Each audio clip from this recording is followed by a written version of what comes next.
Okey, Assalamualaikum warahmatullahi wabarakatuh dan salam sejahtera kepada semua murid-murid cikgu.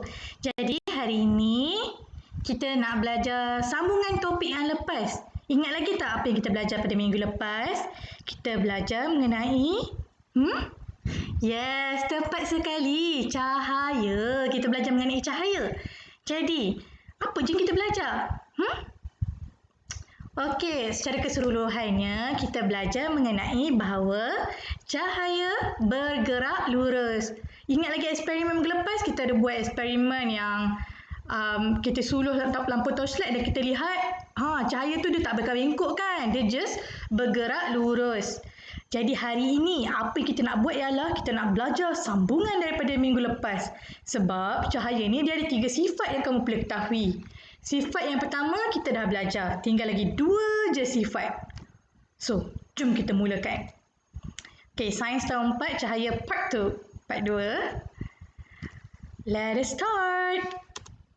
Okay, first kali kita lihat ada gambar budak tu sedang melihat cermin.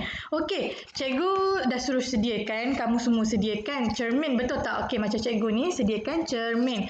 Jadi, apa yang cikgu nak kamu buat ialah kamu lihat muka kamu di cermin tersebut. Okay, tengok. Turun cikgu sengit sikit. Okay, nampak cikgu nampak comel lagi hari ini.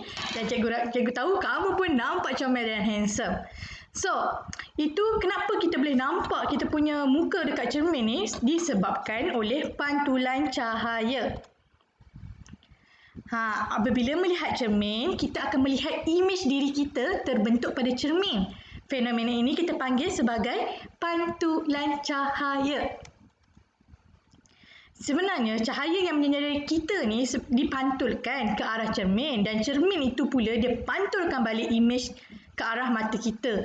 Jadi kan kalaulah tak ada pantulan cahaya ni kan kita tak boleh nak tengok wajah kita yang comel-comel ni dekat cermin. Jadi kita kena bersyukur kepada sifat kedua cahaya iaitu pantulan cahaya. Ingat balik, kalau sifat pertama cahaya ialah cahaya bergerak lurus. Sifat cahaya yang kedua ialah cahaya boleh dipantulkan. Kita ulang banyak kali supaya kamu boleh ingat dalam brain, dalam otak. Jadi ini adalah contoh-contoh fenomena pantulan cahaya. Kita ada yang pertama tu apa? Imej ada terbentuk pada permukaan air. Yang kedua apa? Imej terbentuk pada permukaan logam. Dan yang ketiga, imej terbentuk pada lantai berjubin. Jadi, kamu lihat gambar ni elok, tiga-tiga gambar ni. Apa persamaan antara ketiga-tiga gambar ni kamu rasa? Apa dia persamaan dia?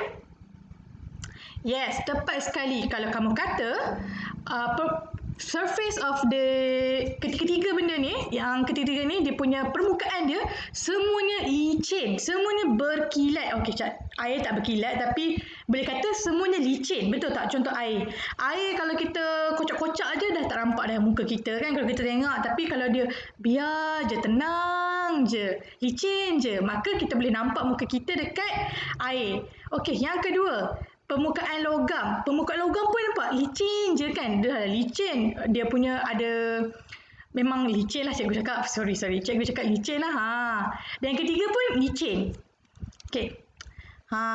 Soalan seterusnya kepada kamu. Mengapakah terdapat bahagian yang berkilat pada lampu suluh? Kenapa tak buat lampu yang bahagian yang dekat dalam tu warna hitam ke, warna coklat ke? Kenapa dia nak perlu buat warna yang berkilat? Bukan warna yang berkilat. Kenapa dia perlu guna yang berkilat? Benda yang berkilat dan cerah. Kenapa? Apa kamu rasa?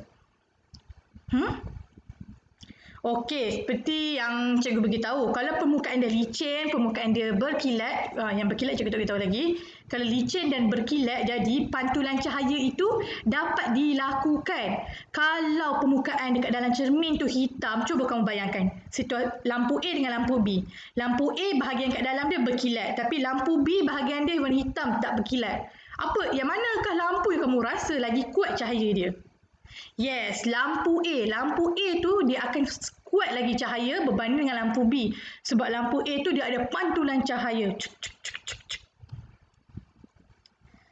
Ini merupakan 7 aplikasi pantulan cahaya. Okey, faham tak tadi mengenai pantulan cahaya? senang kamu nak ingat, kamu lihat cermin, setiap hari kan kamu tengok cermin kan. Kamu tengok, cikgu, inilah pantulan cahaya. Jadi kamu bolehlah ingat. Okey? Jadi kita pergi yang seterusnya, aplikasi pantulan cahaya. Yang pertama, kita ada apa? Cermin muka, dia memantulkan wajah kita. Ini salah satu yang first kali, ini yang paling patut kamu ingat sebab setiap hari kamu lihat cermin muka kan. Okey, yang kedua, perasan tak dekat kereta ada cermin sisi yang kat bahagian tepi pintu kereta tu ada cermin sisi. Jadi cermin sisi ni kegunaan dia apa? Kalau lah ayah kamu sedang bawa kereta kat tepi tengah highway tu kan, tiba-tiba kita bukannya boleh pandang ke belakang kan. Kita mestilah tengok melihat melalui cermin sisi untuk melihat ada kereta tak kat belakang kalau nak pergi melintas. Begitulah kegunaannya. Jadi bayangkan kalau tak ada cermin sisi dekat kereta, mesti banyak berlaku aksiden, betul tak? Okey. Yang ketiga, cikgu tak pasti kamu pernah nampak ataupun tidak. Okey, cermin cembung yang dekat jalan raya tu, dia membolehkan pemandu untuk melihat kenderaan lain yang terlindung daripada pandangannya untuk elakkan kemalangan. Mungkin tak sempat tengok cermin sisi, yang kita boleh tengok cermin cembung. Cermin cembung tu dia boleh pantulkan apa yang ada di sekeliling dia. Jadi dengan ada cermin cembung ni kita boleh elak kemalangan. Sama jugalah dengan cermin sisi. Lepas tu, yang keempat apa dia? Cermin pergigian. Kamu suka doktor gigi ke tak? Kalau cikgu dulu, time kecil-kecil, cikgu tak suka doktor gigi. Tapi sepatutnya kita kena pergi juga jumpa doktor gigi. Sebab apa tahu, kalau kita tak jumpa doktor gigi, mana tahu ada gigi rosak dalam kita punya mulut ke kan. Jadi, cermin pergigian ni dia membantu doktor gigi untuk melihat bahagian yang terlindung. Contoh macam bahagian gigi kamu, tunjuk gigi. Okey, tunjuk gigi. Dan tunjuk dekat bahagian atas. Bahagian atas dalam. Tu kan. Okey, dekat situ doktor bukan boleh tengok nak buka mulut kamu sampai dia tengok kat dalam tu kan, tak. Dia gunakan cermin pergigian. Okey, tengok ada rosak ke tak? Okey. Macam begitulah. Boleh ingat tak yang empat ni? First kali, cermin muka. Yang kedua, cermin sisi. Yang ketiga, cermin cembung. Dan yang keempat, cermin pergigian. Senang je cikgu rasa untuk kamu ingat 4 aplikasi yang pertama ni. Jom kita tengok lagi 3 aplikasi. Alright, yang kelima, kalau dekat kedai kasut, secara kebiasaannya, dia akan ada cermin yang dekat bahagian bawah untuk lihat cantik ke tak kasut aku beli ni. Kau pernah tak pergi kedai kasut dan kamu test kasut, kamu nak lihat comel tak kasut ni. Jadi itulah kegunaannya cermin kasut dekat bahagian bawah. Dia diletakkan kat bahagian bawah. Yang keenam, pelanggan dekat kedai gunting rambut, dia boleh melihat imej belakang kepala dia. Okey, kalau kita nak tengok kan kita punya rambut kat bahagian belakang, tak lepas lah. Kita punya kepala tu bukan boleh tengok sampai ke belakang kan. Tak, jadi selalunya kita akan gunakan cermin untuk melihat bahagian belakang rambut. Bahagian belakang rambut kita ni. Okey, dan yang ketujuh ni kapal selam lah. Kapal selam ada periskop dalam tu. Periskop ni untuk kegunaan dia ada 2 cermin. Kalau kamu lihat gambar ni, okey jap. Okey, ni pointer cikgu. Kamu lihat gambar ni ada satu cermin dekat bahagian atas ni dan satu cermin kat bahagian bawah. Kamu mesti tanya, cikgu, kan cahaya kan bergerak lurus. Ini dah bukan bergerak lurus. Okey, tengok elok-elok. Mula-mula cahaya ni daripada luar ni dia mana pointer cikgu ni hilang saja. Ni dia. Okey, cahaya tu dia datang ke sini and then dia dipantulkan oleh cermin ke bawah dan cermin yang kedua bawah ni akan pantulkan kepada mata kita. Ingat ya, yang pertama cahaya bergerak lurus dan yang kedua cahaya boleh dipantulkan. Jadi apa kegunaan periskop ni? Dia tentera laut boleh melihat objek yang berada di permukaan laut dari dalam kapal selam dengan menggunakan periskop. Okey, faham tak 7 aplikasi pantulan cahaya? Kalau ada masalah, bagi tahu kat cikgu, okey? Okey. Ini adalah contoh gambar rajah bagaimana aplikasi pula cikgu cakap pantulan cahaya dilakukan. Apabila cahaya, okey, nampak lampu torchlight ni lampu dia terkena pada permukaan yang rata dan licin seperti cermin, cahaya akan dipantulkan. Lihat, cahaya yang dituju pada permukaan cermin masuk dan cahaya yang dipantul dari permukaan cermin keluar. Okey, fenomena ini boleh dilukis dalam bentuk gambar rajah macam seperti di bawah ini. Alright semua, boleh faham tak? Tak, cahaya tu, kalau kamu tak percaya lukisan ni, jom kita lihat eksperimen. Okey, antara barang eksperimen yang perlu ada ialah cardboard bercelah, cermin, lampu suluh, pengepit dan juga kertas A4. Okey, kamu boleh pause dulu part ni untuk cari semua bahan, 5 bahan ni. Kalau kamu dah jumpa semua bahan, kamu boleh teruskan video cikgu ni. Sebelum kita mulakan eksperimen, kita kena lihat elok-elok macam mana eksperimen itu dilaksanakan. Okey, yang pertama, sediakan bahan eksperimen berdasarkan gambar rajah. Okey, kalau dah sedia dah, okey. Kita tengok nombor 2. Kalau nombor 2 tu, dia suruh halakan lampu suluh ke celah cardboard. Kalau cardboard tu, dia ada celah, nampak tu? Dia ada buat kecil je celah dia. Lepas tu, dia halakan lampu suluh ke celah cardboard. Dan yang ketiga, kita pasang lampu suluh tersebut. Yang keempat dah pasang, kita sengitkan lampu suluh tu supaya kita boleh nampak ada pantulan kat situ. Kalau kita straight je, kita tak nampak dia punya cahaya pantulan kan. Jadi kita sengitkan supaya nampak pantulan. Cuba kamu tengok pointer cikgu ni. Mouse cikgu, nampak tak? Daripada sini cahaya dia pergi ke cermin dan dia dipantulkan. Lagi sekali, cahaya pergi ke cermin dan dipantulkan. Dengan menggunakan pensel, cikgu nak kamu tandakan X pada cahaya sinaran tersebut. Sini X, dan sini pun X. Lepas tu, apa yang kamu boleh buat ialah gunakan pembaris bagi membuat garisan tersebut. Jangan lupa buat garisan cermin, okey?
Alright, cikgu nak teruskan lagi.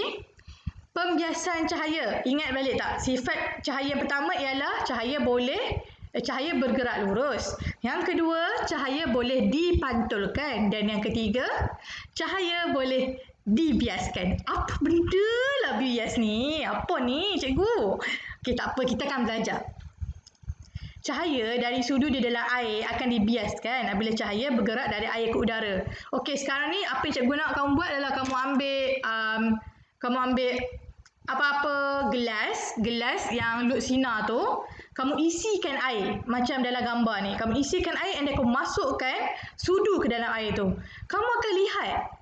Kalau tak pergi ambil dulu. Kamu pause dulu video cikgu, kamu pergi ambil dulu barang-barang yang cikgu cakap ni. Kalau dah ambil dah, kamu boleh teruskan. Kamu letakkan pen dekat dalam air ataupun sudu dalam air, kamu akan lihat. Cikgu, sudu ni sengit lah cikgu, dia bengkok sikit. Lepas tu kan dia makin besar cikgu. Itulah fenomena pembiasan cahaya. Apabila cahaya ni dia bergerak melalui dua medium yang berbeza, arah pergerakan cahaya akan berubah. Jadi laki ni dia cakap, kenapa batang sudu ni kelihatan bengkok? Okey, itu semua sebab pembiasan cahaya. Fenomena pembiasan cahaya dia akan menyebabkan yang pertama macam yang cikgu cakap tadi, batang sudu kelihatan bengkok, air kolam kelihatan cetek. Kamu pernah pergi kolam renang, kamu akan perasan bahawa air kolam ni cetek lah, saya nak pergi berenang lah. Tapi sekali masuk tenggelam terus kamu. Pernah tak jadi macam tu? Cikgu pernah. Sampai sudah cikgu tak nak masuk kolam dah. Okey, dan yang ketiga, imej akan jadi lagi besar daripada yang sedia ada. Kita lihat gambar ketiga ni, nampak? Pensel tu nampak jadi lagi besar dah lah. Sengit nampak lagi besar. Soalan pada kamu. Apakah sifat cahaya yang menyebabkan batang sudu kelihatan bengkok? Apa dia sifat cahaya tersebut? Ya, tepat sekali. Sifat cahaya yang menyebabkan batang sudu bengkok ialah pembiasan cahaya. Memandangkan tadi kita buat eksperimen pantulan cahaya, kali ini kita buat eksperimen pembiasan cahaya. Senang je, dia punya bahan-bahan dia, cardboard bercelah, lampu suluh, botol berisi air, pengepit dan cardboard putih. Warna putih ataupun kertas putih pun boleh. Kalau kamu telah sediakan ke semua bahan ni, jom kita lihat prosedur eksperimen ni. Pertama sekali, kamu susun alat dan bahan seperti yang terdapat pada gambar. Dah susun elok-elok macam ni, pasangkan lampu. Dah pasangkan lampu, kamu akan lihat ada cahaya dekat belakang ni. Nampak tak? Yang ikan bayang-bayang and then ada cahaya. Garis tu, yang warna putih tu dekat tengah-tengah ni. Nampak pointer cikgu ni? Lepas tu, apa yang kamu perlu buat ialah perhatikan elok-elok cahaya tersebut, arah cahaya, and then kamu lukis garisan untuk tanda cahaya tersebut. Lukiskan dia. Yang cahaya yang terbentuk pada kertas putih ni. Dah lukis, kamu letakkan pula botol berisi air. Yang seperti dalam gambar. Kamu akan lihat macam mana dia punya cahaya dia. Cahaya dia menjadi macam mana tu? Cahaya dia makin besar dan ke tepi. Betul tak? Kalau tak percaya, cuba buat. Okey, kalau kamu dah siap, kamu hantar kepada cikgu. Cikgu nak tengok nanti kemudian hari. Boleh? Hantar gambar, jangan tak hantar. Okey, jadi kalau sekiranya kamu dah habis eksperimen, cikgu ada soalan eksperimen pada kamu. Yang pertama, soalan dia, bagaimanakah arah cahaya selepas melalui botol yang berisi air? Okey, hantar jawapan soalan ini kepada cikgu, boleh? Nanti cikgu akan lihat, cek satu-satu. Betul ke tak jawapan kamu? Yang kedua, apakah sifat cahaya yang diuji dalam aktiviti ini? Dan yang ketiga, berikan satu contoh situasi dalam kehidupan harian kamu yang boleh dikaitkan dengan sifat cahaya seperti di atas. Okey, kamu senaraikan jawapan bagi 3 soalan ni dan hantar kepada cikgu, okey?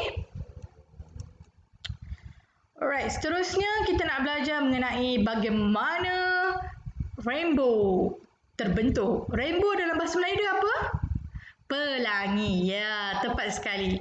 Macam mana pelangi ni terbentuk? Selalunya pelangi ni kamu lihat waktu bila? Waktu bila?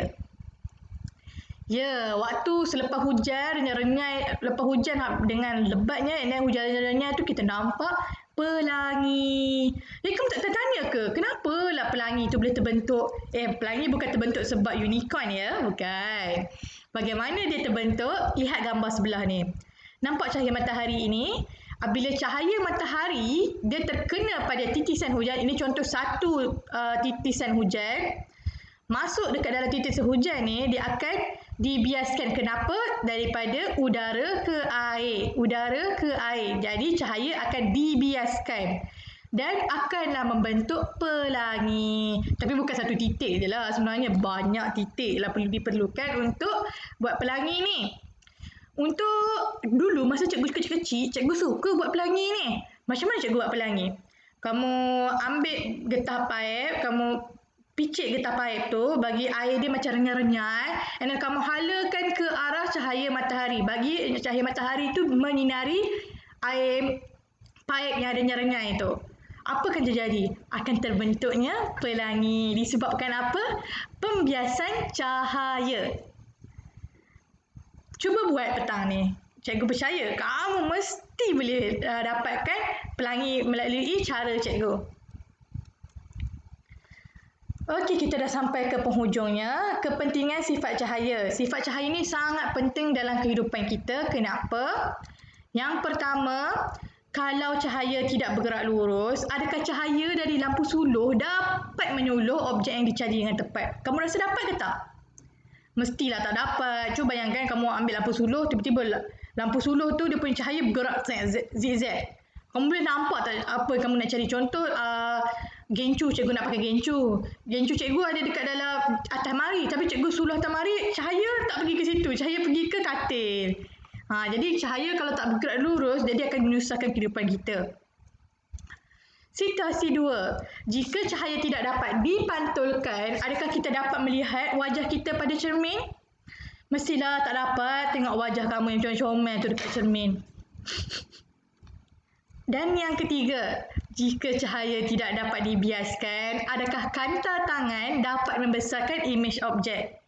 Kalau cahaya tak dapat dibiaskan, cuba bayangkan. Tak bolehlah nampak pelangi, tak bolehlah nampak objek lagi besar guna kanta. Okey, jadi sifat cahaya yang 3 sifat cahaya ni, cahaya bergerak lurus, cahaya dipantulkan dan cahaya dibiaskan, sangat penting dalam kehidupan kita. Itu sahaja daripada cikgu. Okey, selamat tinggal. Bye-bye. Terima kasih kerana hadir ke kelas cikgu.